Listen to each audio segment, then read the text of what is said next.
con uno. El embajador Carlos Elizondo Mayer Serra, profesor de la Escuela de Gobierno del TEC de Monterrey. Carlos, bienvenido, buenas noches, ¿cómo estás? ¿Cómo ves que Lázaro se levantó y andó? Y anduvo muy bien, porque estamos hablando de un puesto mucho mejor que el anterior. Cierto.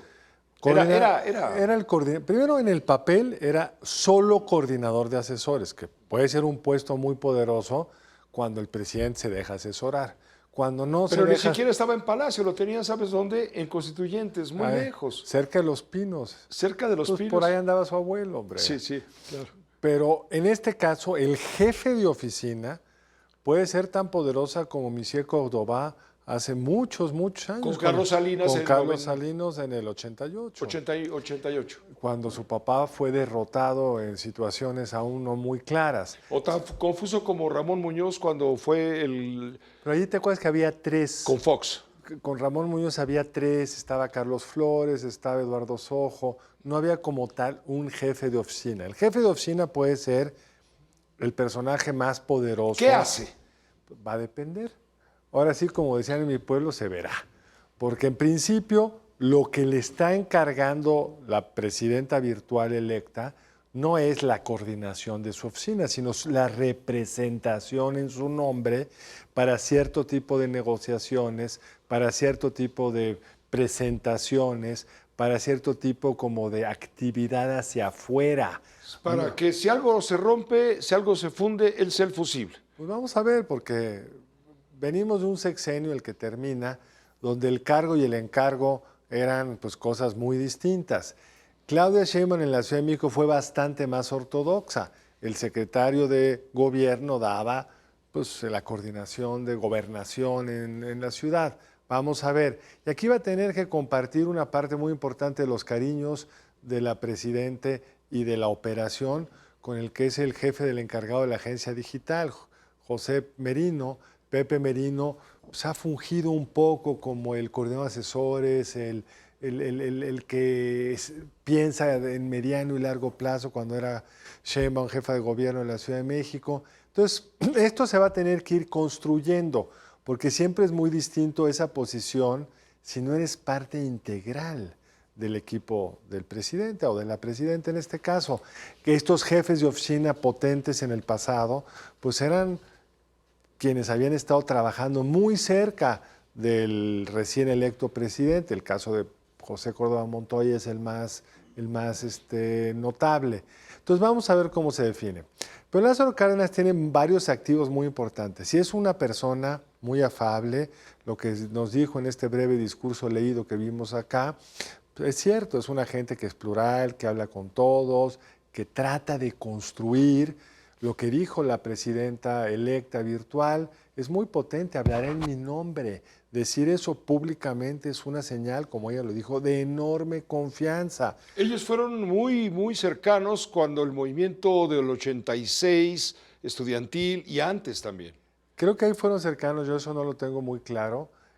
Porque ideológicamente porque Lázaro no era parte del movimiento, correcto, como lo fueron Imas y otros, pero sí tienen una cercanía histórica, porque en el 88 estuvieron pues, muy cerca del proceso electoral, aunque creo que Claudia Sheinbaum estaba ya en el exterior para entonces, pero sí tuvieron una cercanía y es, como lo dice muy bien tu introducción, una nota de reconciliación pues, con el eje de la izquierda que había sido el ingeniero Cuauhtémoc Cárdenas. Es el que construye una izquierda electoralmente competitiva, el que escinde al PRI y lo fusiona con la izquierda, y López Obrador es el heredero de eso, esa mezcla entre PRI y izquierda, que pues, la hizo más grandota, la hizo más potente, hasta casi desaparecer al PRI. Es un talento político y esa será su función, la función política, más allá de la afición quizá de ambos por la música cubana, ¿no? Porque ya ves que la esposa de Lázaro es cubana, la conoció estudiando música, tocando bongos y esas cosas, estudiando antropología. Antropología, etnohistoria, como marca su currículum. Vamos a ver cómo aterriza, porque insisto, si no eres de la confianza histórica del presidente, hay que ganarse ese espacio. Tiene todo para hacerlo, tiene la personalidad, tiene el talento, tiene la experiencia, pero vamos a ver en la práctica, porque muchas de esas tareas que les señala Claudia Sheinbaum que le tocarán a él, pues hablar con diplomáticos le toca al canciller, hablar con actores políticos le toca al secretario de Gobernación, hablar con actores económicos le toca al secretario de Economía o a la recién nombrada coordinadora del desarrollo. enlace empresarial. Entonces, se va a tener que ir definiendo en la práctica.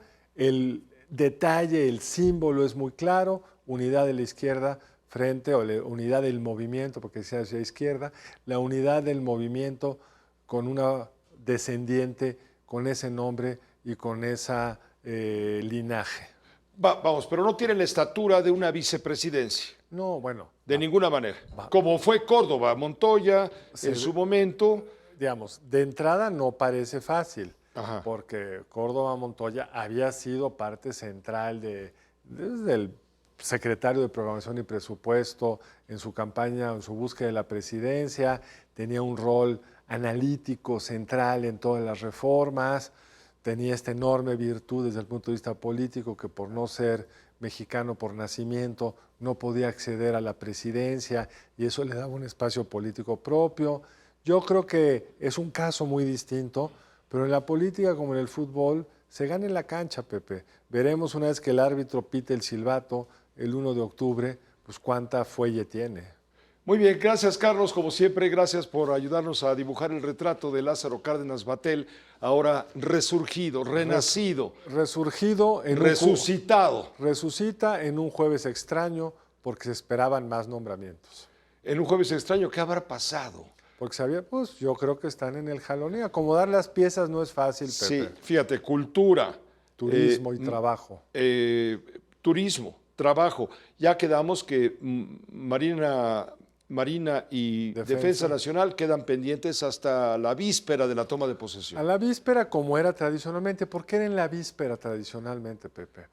Porque así el presidente entrante pues, está un día de tomar el poder, el presidente saliente pues, tiene mucho menos influencia en lo que se hace y se dice. Pues muchas gracias, Carlos, que te vaya muy bien. Gracias a ti, Pepe. Nos vemos el jueves. Gracias, buenas noches.